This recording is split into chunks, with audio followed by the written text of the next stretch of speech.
pecinta Indonesia, bangsa dan demokrasi. Ada anomali dari situasi kepartaian pada hari-hari ini setelah kontestasi Presiden 2024. Anomali ini berlangsung dan sekarang dalam posisi yang sedikit bergolak di Jakarta.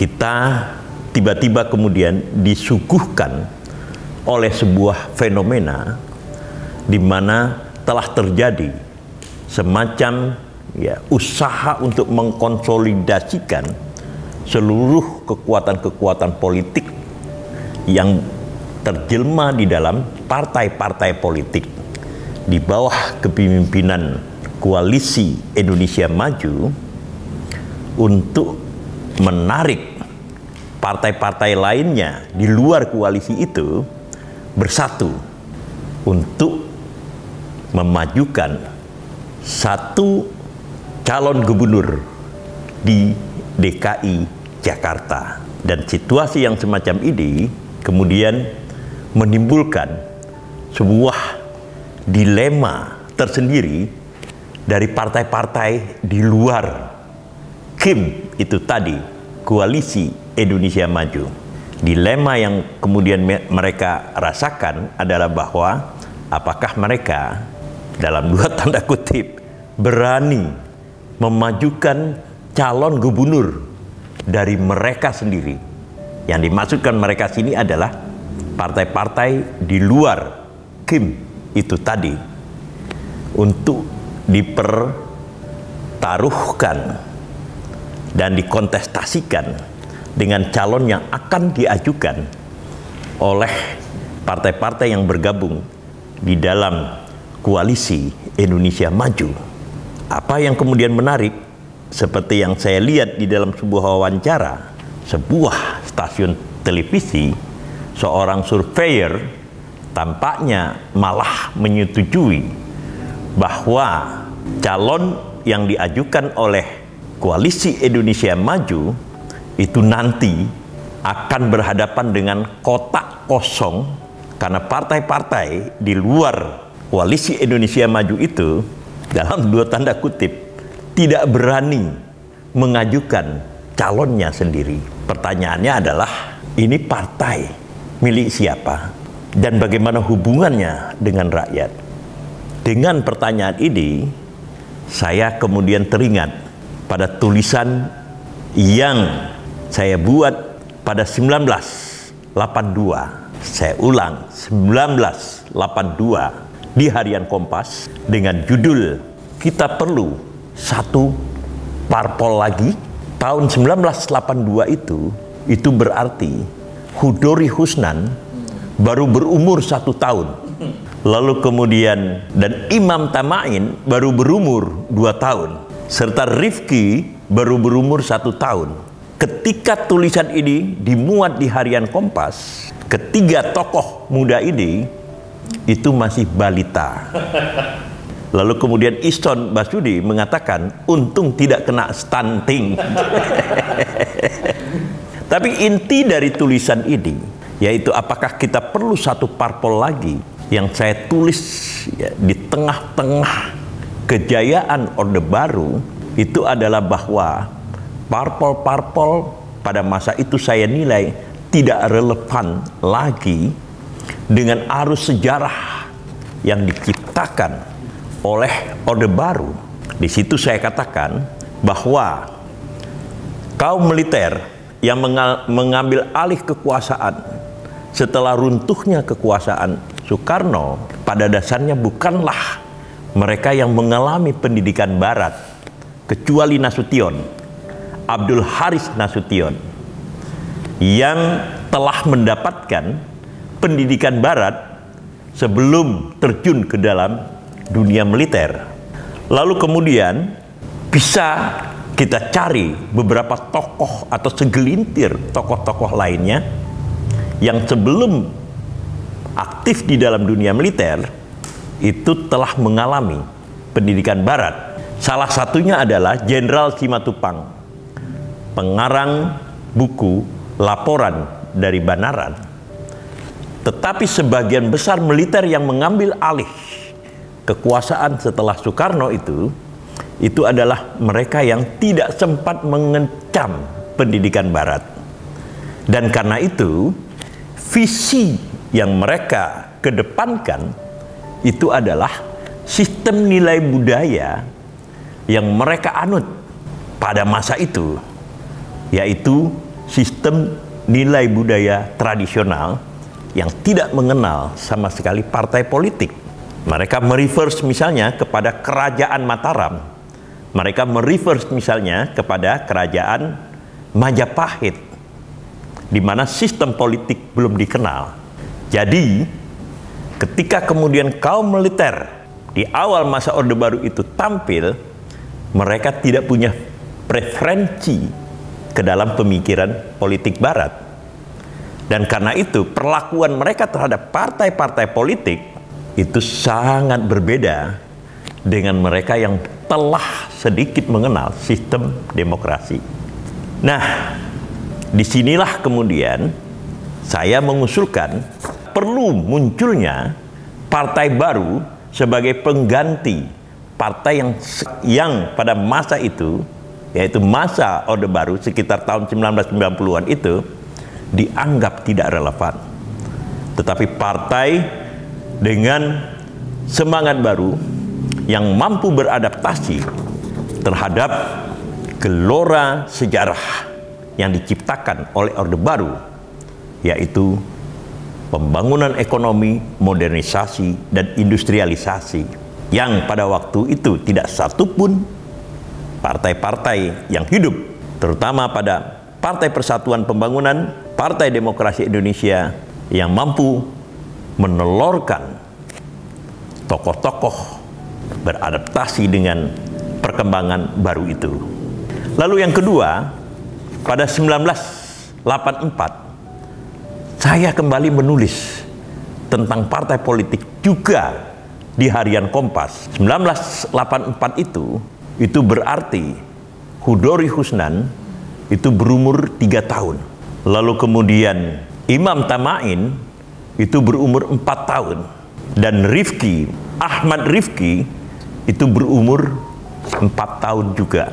Saya sudah membuat sebuah tulisan yang merupakan kritik terhadap partai-partai politik. Karena apa? Karena negara di bawah Orde Baru begitu dominan sehingga menyebabkan partai mengalami kehilangan legitimasi di hadapan rakyat. Dan terutama, ini sangat penting saya tekankan di sini, karena seluruh partai-partai politik, elit-elit partai politik pada waktu itu dikooptasi oleh negara. Lalu kemudian mereka bukanlah seperti judul di sini, partai wakil pemerintah untuk rakyat. Mereka, partai-partai politik itu bukanlah membawa aspirasi rakyat, melainkan justru menjadi juru bicara pemerintah kepada rakyat. Nah, di dalam konteks ini kita telah melihat di dalam sejarah Indonesia bahwa anomali partai-partai politik itu telah terjadi. Ini adalah sebuah situasi yang sangat menarik untuk kita lihat. Seperti kata pepatah Perancis, "Le histoire se répète," sejarah berulang. Dan itulah yang kemudian kita lihat di masa kini pasca pemilu presiden 2024. Di dalam konten yang telah kami luncurkan sebelumnya, kami telah menyatakan munculnya sebuah faksi politik, yaitu faksi politik Prabowo Subianto. Faksi politik Prabowo Subianto itu adalah terdiri dari partai Gerindra yang dibangun oleh Prabowo Subianto sendiri, lalu kemudian berkembang dengan sangat pesat dan bahkan mencengangkan Prabowo Subianto itu sendiri. Lalu kemudian Prabowo sebagai tokoh yang terbesar di antara ketua-ketua umum partai politik semasanya, kecuali Megawati Soekarno Putri, itu kemudian dianggap layak muncul sebagai presiden sejak 2014 sampai dengan 2024 ini. Sehingga kemudian posisi Prabowo Subianto sebagai ketua umum partai Gerindra itu sangat berbeda dengan posisi ketua umum partai-partai lain. Seperti ketua umum PAN Zulkifli Hasan, seperti ketua umum Partai Persatuan Pembangunan Mardiono, seperti ketua umum Partai Keadilan Sejahtera atau PKS Ahmad Saihu.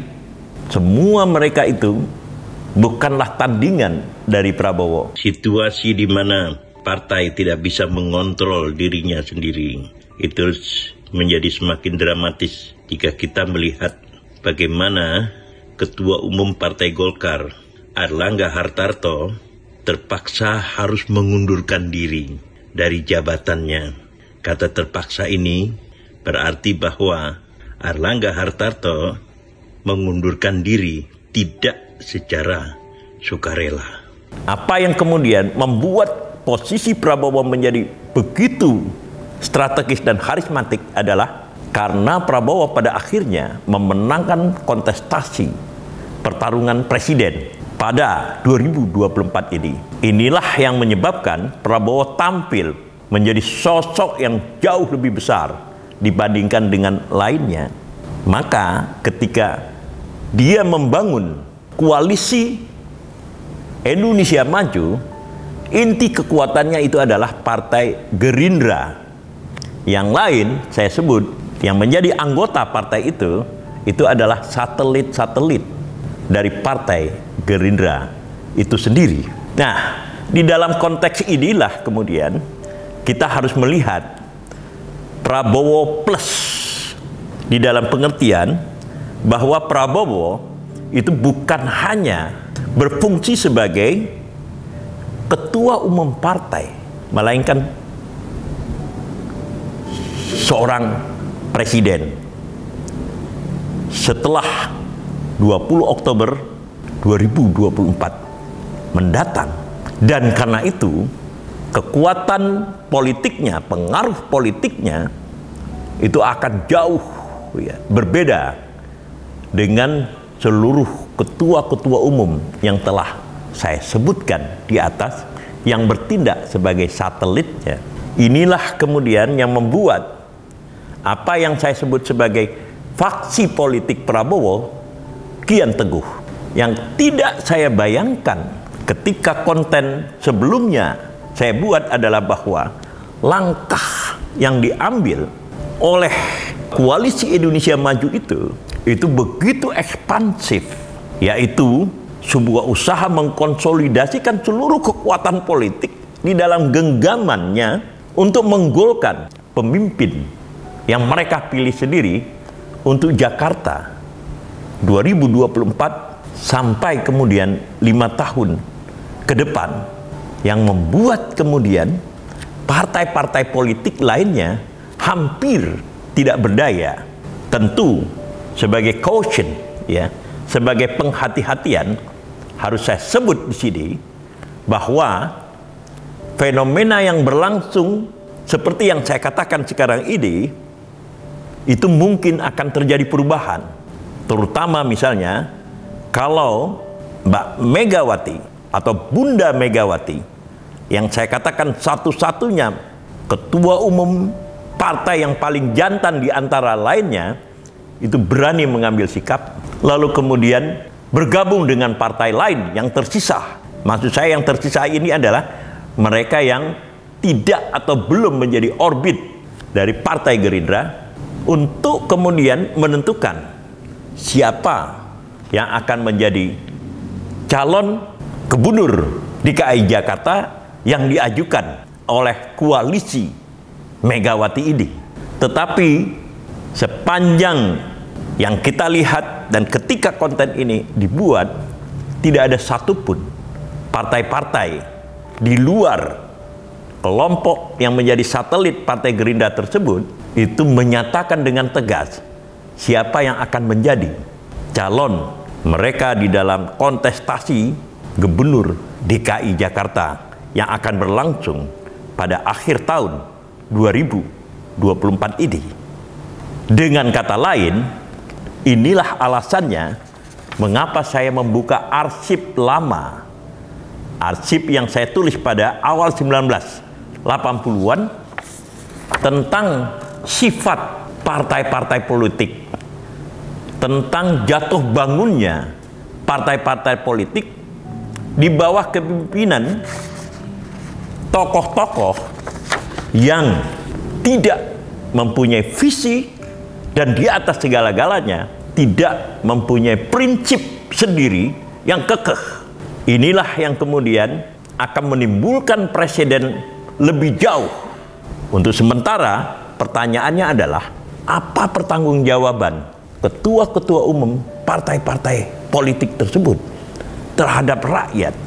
Karena pada esensinya, eksistensi partai-partai politik yang sekarang masuk ke dalam parlemen itu sepenuhnya karena dukungan rakyat. Inilah ya, situasi apa yang tadi telah saya katakan. Le histoire se répète. Sejarah berulang di dalam konteks partai politik ini. Atau di dalam bahasa Aceh itu disebut history repeats itself. Sejarah berulang. Dan yang dipertaruhkan di sini adalah masa depan demokrasi itu sendiri.